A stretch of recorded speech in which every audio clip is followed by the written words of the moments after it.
When you look at a past chart, you could easily find support and resistance areas, find a trend, add some indicators, and think about how easy it is to use technical analysis. But in real time, when the next bar has not been printed yet, things are much different. Today we'll talk about the realities of technical analysis and how to correctly approach trading. So if you could, like, subscribe to the channel, and stick around for the full video.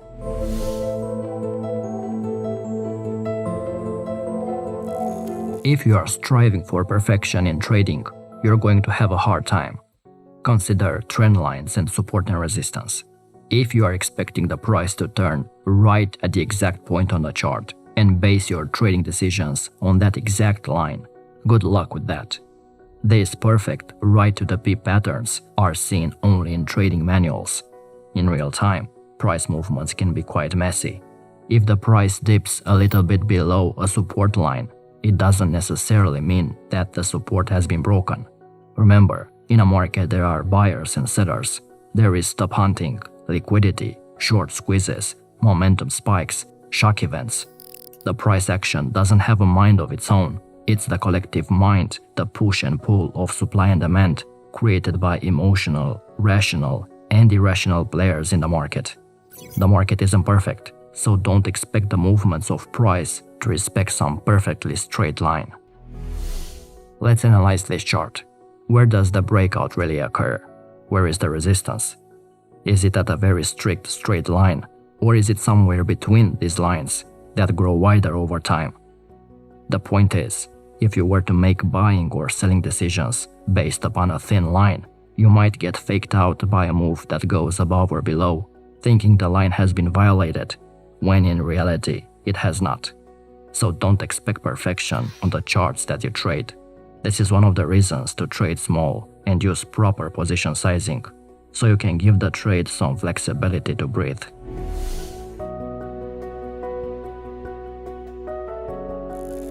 In technical analysis, market reversal is a well-known concept and the basis of many trading strategies, but many traders don't actually know how to analyze a reversal. Price action doesn't just stop and turn on immediately in the opposite direction. This is a rare case. The market always has momentum and will almost always continue beyond the candle or the candle pattern, which is signaling a potential reversal.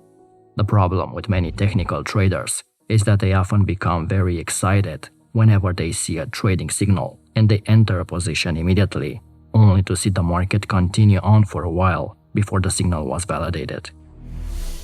Let's take this example of an uptrend where the market was increasing over a period of several up candles. At this point, you begin to see signs of potential selling coming into the market. The buyers are being overwhelmed by the sellers. However, they are not overwhelmed immediately within the price action of the candle. The market never stops dead and reverses. It always takes time for all the sellers or all the buyers to be wiped out.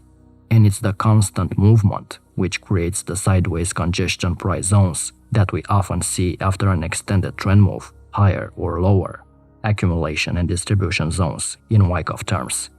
The moral here is not to act immediately as soon as a reversal signal appears. The reversal will come, but not instantly from one signal on one candle.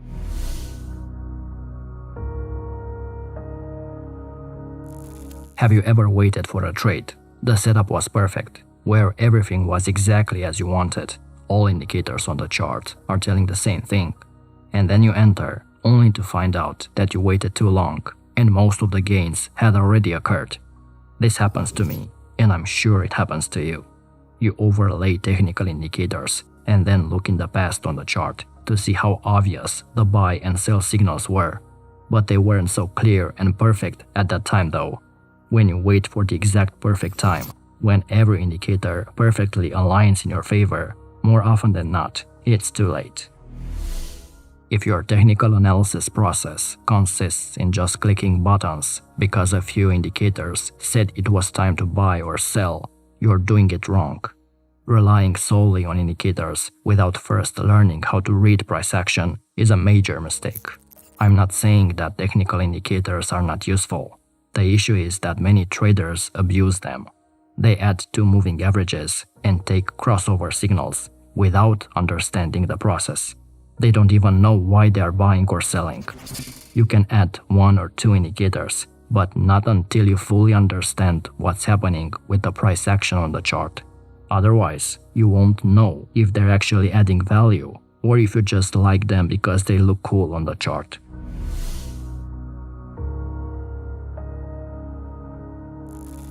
There is often a huge argument underway between technicians who think price action is the best way of analyzing the markets and the traders who think using technical indicators is the best way to trade.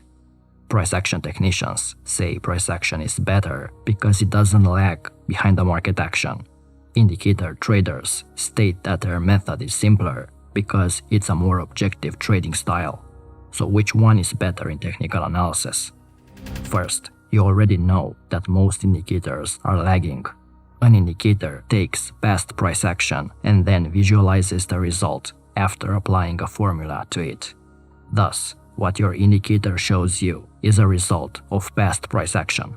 But at the same time, price action signals can also lag, or better said, can offer late signals. Trading price action is not as easy as it sounds, and lots of components often get overlooked, such as the size of candlesticks and the price swings, how they compare to previous price action, the component of momentum, and the volatility in the wicks and bodies.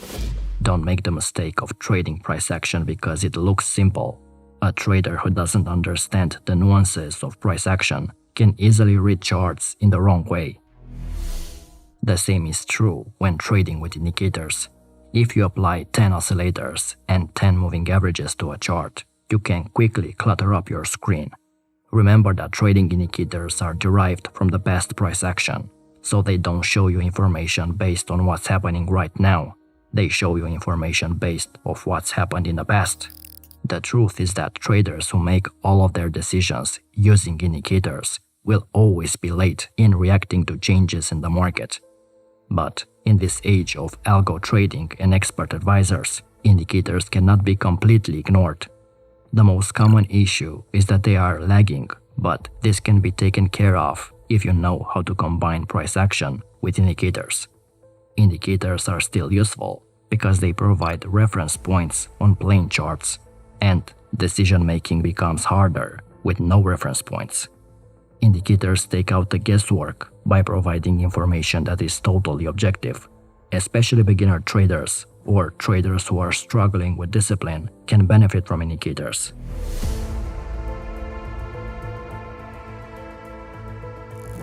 Some indicators work best in trending markets, and others work best in range-bound action. Using a trend-following indicator is a recipe for disaster if prices are bouncing back and forth between clear support and resistance levels. Trending markets tend to offer a very high number of overbought or oversold signals on indicators designed to trade directionless markets. This will put you on the wrong side of the market, and you usually won't get a reversal signal until losses have become very significant. And here lies the problem. Most traders never look at the indicators they are using, and they don't even know the formula the indicator uses to analyze the price. Then they use their indicators in the wrong context and wonder why they don't work. If your technical analysis consists in waiting for an indicator to go into the overbought or oversold area, or if you just wait for a crossover on the MACD as a signal, indicators will not work for you. Indicators are tools you use to analyze price information, and as the name suggests, they indicate certain aspects about a chart situation.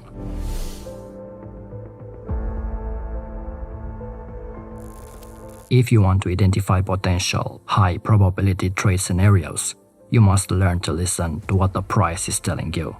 Who is in control right now?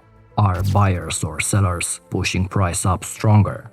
How do trend waves relate to each other? Is momentum gaining or losing strength? How is the price reacting around previous highs and lows? Those are all important clues that will help you understand the buyer and the seller dynamic. A divergence on your RSI, for example, just tells you that the most recent price move was not as strong as the previous one, but it's not a signal to go short immediately. A bearish engulfing pattern just tells you that there was more bearish activity than previously, but is not a guaranteed sell signal. A head and shoulders pattern just shows you that the magnitude of highs and lows has changed, and that buyers weren't able to push price to new highs. But it doesn't mean that you have to short each head and shoulders pattern you come across. Context and confluence is what matters in technical analysis. Collecting clues and combining them in a meaningful way is the way to go. Hunting for signals is not what trading should be.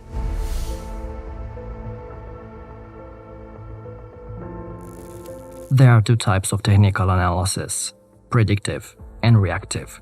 Predictive technical analysis tries to see what the market will do in the future based on the current patterns on the chart. Reactive technical analysis uses current signals in the price action or indicators for buy and sell decisions to create good risk-reward ratios and to go in the direction of the current trend. Predictive traders will establish a position when a technical price level is reached, a Fibonacci extension, a moving average, a pivot point for example, regardless of the price action that occurs at that level. In this example, a bearish candle formed just above an increasing 50 simple moving average. In this area, we also have a pivot level. Many predictive traders established long positions here because an increasing moving average and the pivot level provided a level of buying pressure. The next day, the price moved up and closed higher. There was no buy signal there for a reactive trader. That's the difference between reactive and predictive technical analysis. Reactive traders don't try to anticipate and predict. What they do is try to react very quickly when price begins to move or they get a signal. Reactive traders also try to beat the crowd, and they try to time their entries and exits with much precision. Reactive traders have a desire for quick action. They want their money to be as active as possible. It requires a much more aggressive approach to be a reactive trader. When using technical analysis, you need to contemplate about the difference between being reactive and predictive. What kind of style you're using. If you have a bias in one direction or the other, try to understand why you prefer that way.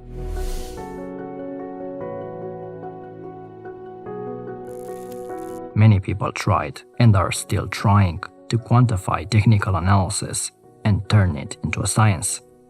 But the reality is that price charts are open to interpretation by the observer.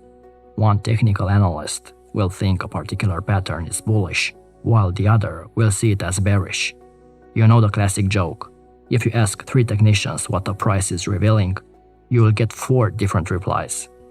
Despite many efforts to make technical analysis objective, it remains a subjective endeavor.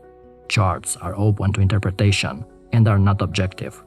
And that's the beauty of technical analysis, and the reason I enjoy trading. Each person is free to use any approach, any way they want.